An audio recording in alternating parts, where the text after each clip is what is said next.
Hey there! Welcome to Let's Make a Health Connection. In this podcast, we introduce, interview, and showcase the many healthcare providers and resources that we feature on our website, localhealthconnect.com. I'm Jennifer Barber, and I'm a licensed clinical social worker in Washington and Oregon, and I'm happy to be part of the Local Health Connect provider community. Today we're talking to Heather Brooks Rensmith. She's the owner of Switch On Sex Therapy, a private practice located in Portland, where folks come to do the work of all-assing their romantic and sexual relationships. She's a licensed clinical social worker in Oregon and Washington, and a certified sex therapist. Heather has built her business around authentic therapeutic connections with her clients, where she truly brings herself. Hi, Heather. Hey, Jennifer. How are you doing today? I'm great. I sprang forward. I woke up in time. I'm looking forward to the day. I think I'll survive it. I hope you do. I hope you survive it. I hope we all survive it. So what is all-assing one's romantic and sexual relationships? Yes. What does that mean? Well, for me, and what I try to do to bring awareness with the people that I'm working with is just this idea that relationships require tending if you want them to survive. It's not enough to just say, you are my person and I don't have to keep working for this, and really suspect it to thrive. So when I tell people or talk to people about all-assing their relationships, it's reminding them not to slide into the default settings, but to be really active and engaged on doing the work that a relationship requires. Not half-assing it. Not half-assing. None of that. Let's not half-ass it. So tell us a little bit about what sex therapy is. I think that a lot of people, when they hear that term, have some preconceived notions. And so if you could just clear it up, you are our first certified sex therapist that I've interviewed on this podcast. And I think people are going to be really interested to hear what you have to say today. Yes. Well, sex therapy looks a lot like mental health therapy. It is a therapeutic relationship that is based in talk only. So we follow the same ethics that licensed mental health professionals follow in terms of not touching clients, not having sexual relationships with clients. It's just like what you would expect going to see a mental health therapist. The difference is that people may be coming for specific sexual concerns, and we might be just addressing that. So really figuring out what the concern is, how long they've been experiencing it, what their understanding of that concern is, what sorts of things have they tried to address it, and what do they hope happens as a result of doing the work. So we really start with lower levels of intervention in some instances, rather than going into really a deep therapeutic relationship. So that might be one difference. A deep therapeutic relationship is also possible, but we really start with addressing the concern that people come with. So I would say that is the difference. And then also, as a sex therapist, I have a lot of comfort talking about sex and asking people about their sexual relationships. And that's not something that generalists often are trained in. And so they may shy away from issues regarding sexuality and the nuances or sexual behaviors. And we lean into those sorts of questions. Do you mainly see individuals or couples when you are focusing on actual sex therapy? Both. Okay. Both. And I have a pretty equal mix of individuals and couples. Gotcha. Yeah. What brought you to the field of sex therapy? Well, that is a question I often get asked. And, I think it's certainly started in graduate school with my hero, Sally Foley, who was the director of the University of Michigan Sexual Health program. And she was doing a lot of grief and loss work, working in oncology, and was making this transition into opening the sexual health center at the University of Michigan.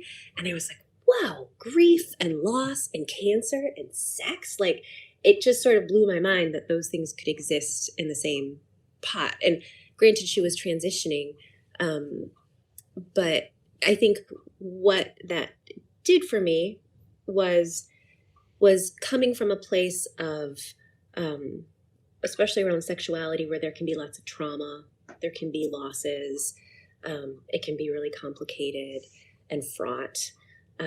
It seemed that, and I had been working more in domestic and sexual violence. I wanted to really start addressing and talking about the things that might create sexual violence in the world. And instead of doing it from a, how do we help people heal from sexual violence, it seemed like perhaps we should get ahead of it and help people figure out how to have healthy sexuality, healthy sexual relationships, how to eliminate culture, religious, sexual shame. Just to talk about sex can, in a lot of ways, really change how people think about it and approach it. And that to me felt like where I wanted to be focused more of my attention on, just really coming at it from a perspective of health. Yes. Great. Thank you. Thank you so much. What do people come to see you for? What are their main concerns? And I understand it's all over the map here, because it doesn't just have to be regarding sex or sexual dysfunction or relationships, but that can seem to be such a big piece of somebody's lives, some people's lives. But if you could talk a little bit, let's just say somebody is listening to this today and they are having a difficult time in their relationship, and maybe it's maybe there are concerns about sexuality. Maybe they are, maybe they're even talking about opening up their relationship. And maybe somebody has said to them, have you ever considered seeing a sex therapist? And they find you or they listen to this. What could they expect to come in and see you for the first time? What might that feel like for them? Yeah. So the first time, I mean, hopefully the first time we're meeting is in consultation, really just to even make a decision about whether or not we want to work together. So that's something that's really important to me. And also to have the opportunity to set the stage for what to expect. And really in our first session, what we are trying to do is name the primary concern. And there can be many primary concerns, but usually, somebody's, take for instance, wanting to open up their relationship. We get to talk about, when did you start thinking about this? Was there anything that happened in your relationship or even within yourself that made you think that this might be a way of being in a relationship that works for you? And then we would go into their understanding of that. For some people who want to open up their relationship, they may have thought for years, I don't know if I'm a monogamous person, or I don't know if this actually works for me, but may not have shared this with their partner or may have not even realized it themselves. So we're trying to help them unwind their understanding of what this is about for them. And then I really want to see what sorts of things have people tried, or how have they tried to talk about this? What kinds of conversations have they had? So I have a really good understanding of where to start, and not recreate the wheel or suggest something that they've tried that hasn't really worked for them. And then I want to help people get really clear on what their goals are or their vision of perhaps what their relationship would look like if it felt more in line with what they wanted or what they want. So that's what we do in the first session. And you can apply that frame to people who are struggling with obtaining or maintaining erections, or people who are struggling with orgasm or who aren't really feeling the attraction or the desire for their partner. Mm-hmm. Yeah. And so we have a really helpful little container that we get to get really curious about what are the concerns and issues, and just get clarity about how to work through them. Yeah. And I can even think of just very simply, if someone or if a couple is uncomfortable talking about sex, if it's just something they've never even talked about, they don't even know how to talk about it, or it's so uncomfortable that they shy away from it. I just think about how difficult that can be for a relationship. And talking to you and just listening to the way in which you bring, warmth and even humor into the room, or even on this conversation, allowing a space to give some vocabulary, right? Yes. Making it explicit. Yes. It's one of my favorite things to do. Uh-huh. Yes.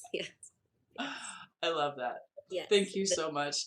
How long do you work with people who come to see you? If somebody's like, yeah, we're going to go see a sex therapist, and maybe they think you're just going to see them one time and everything's going to be great, hunky-dory. I don't know that that's realistic, but no, definitely not. What would you say? How long might it take to work through some stuff? Right. I never know. I never know that answer. And people ask it. And when I attempt to answer it, I really like to frame it in terms of, if you are here for a really specific problem, like you're struggling with obtaining and maintaining erections, and we are really getting down to the work of that, people come in, and if they're pretty committed to the work, can really get to a different place where they're feeling much better in a relatively short period of time, if they're pretty engaged, which I think is true of many parts of therapy. Mm-hmm. And it's not a race by any stretch, but people do want relief. And so I often tell them the length of time that you are here is really dependent upon you. How long you're seeing value or experiencing value in our work, how you're finding it to be helpful. If you, of course, are seeing gains or benefits, if you resolve it, you're going to want to move on. If you are not wanting to do the work outside of therapy, then you might notice that you're here longer. And I welcome that as well, only because sometimes we do have to sift through the resistance or the avoidance or the challenges that have really helped build this problem that people are coming for help around. And sometimes I say people come for the sex therapy, but sometimes we really have to start in a different place, and I'll know that when we get through assessment, right, and get clear on what it is actually that's going on. Right. And I could see that. I mean, I might even just give an example of potentially a couple who's having difficulty sexually, but maybe it's because there's been a recent infidelity. Yes. Right. And that might not always present itself right up front, I'm thinking, in your therapy sessions, but is definitely a piece of why there's difficulty with sex right now. And so I can see how you would have to go back and unfold and peel back some layers. Mm-hmm. Mm-hmm. Yeah. Right. And maybe do some healing work around. Absolutely. Before a couple can really examine what's happening in their sexual relationship. Right. What kinds of clients do you enjoy working with the most? If you could have your perfect client or client couple, who would that be? Yes. Well, I think, I don't even know. There's no formula. I know that the people that I love to work with are excited about doing the work, and not even necessarily thrilled, right? Because it's hard work.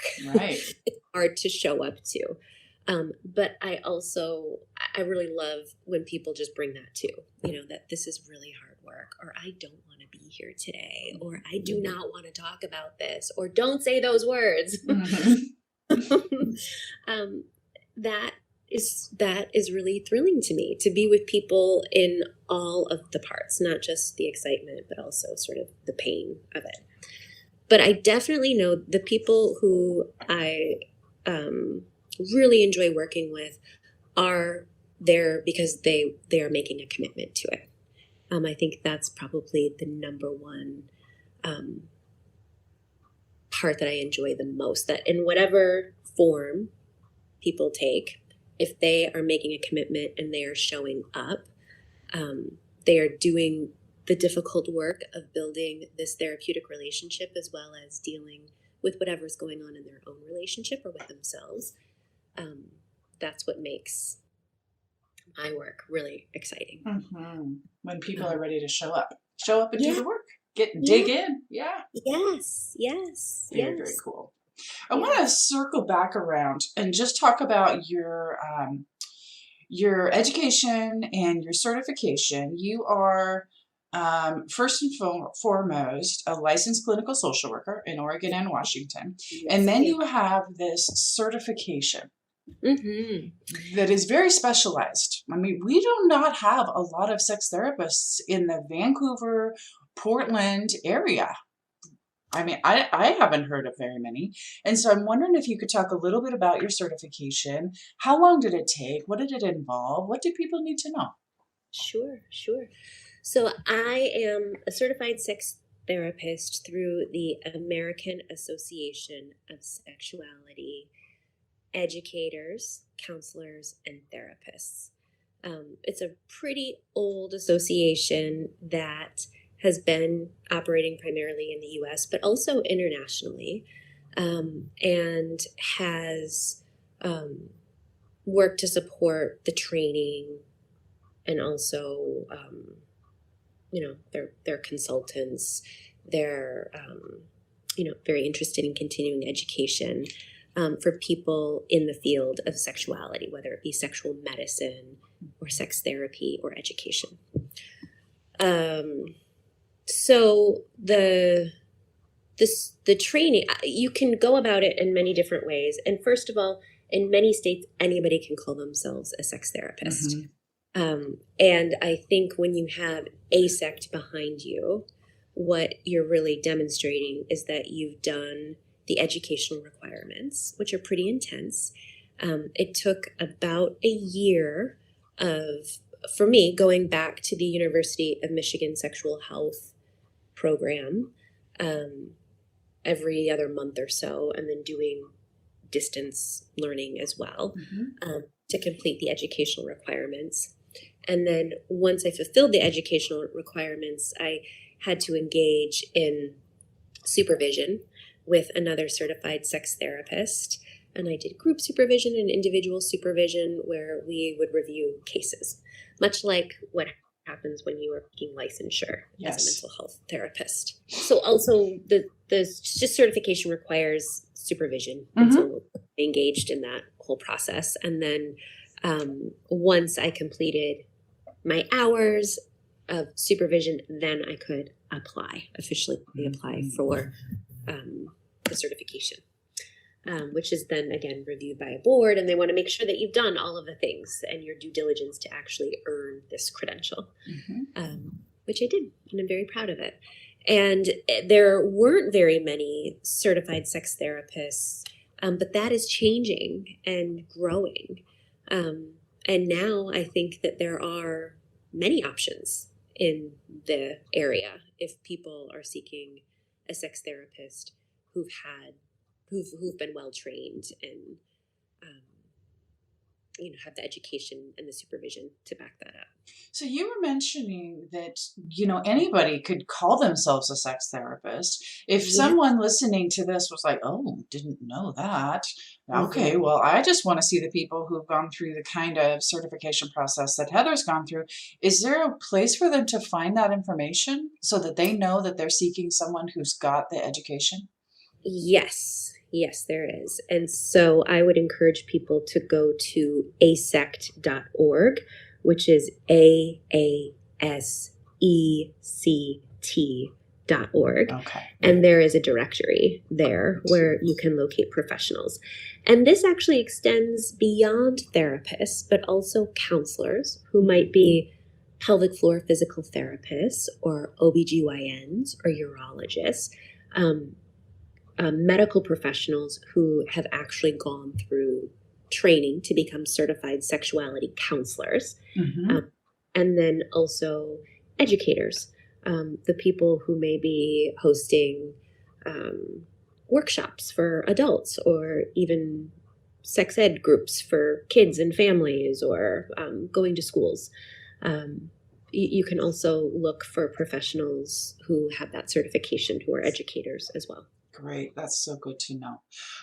Real quick, will you tell people where you're practicing? Yes, I've maintained my physical space in the very beautiful, very quirky Ford building in Portland, Oregon. And then I am also continuing to see people virtually via and expect that I will continue doing both of those things for the foreseeable future. I think forever, because people have really, it's opened up therapy for people, especially who live in more rural parts of the states of Washington and Oregon.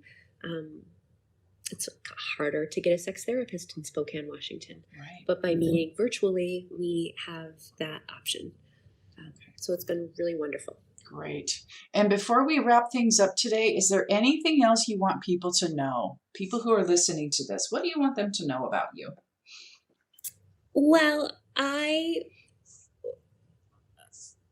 really want people to know that, I see all sorts of people. All sorts of people are needing help with their romantic and sexual relationships or their sexual health and functioning. And so I really just encourage people of all sorts to think about how they might make those improvements, or if they know that they are struggling with something, to know that they can get help. And I really welcome people of all different sorts of relationship configurations. I work with not only monogamous people or married heterosexual people, but queer people and kinky people and people who exist within and out of the binaries of gender, and have made it sort of, that's really where I started in my practice, was making sure that people who are sexually, who may not have support, had support. That was really important to me. And so that's what I want you to know. Great.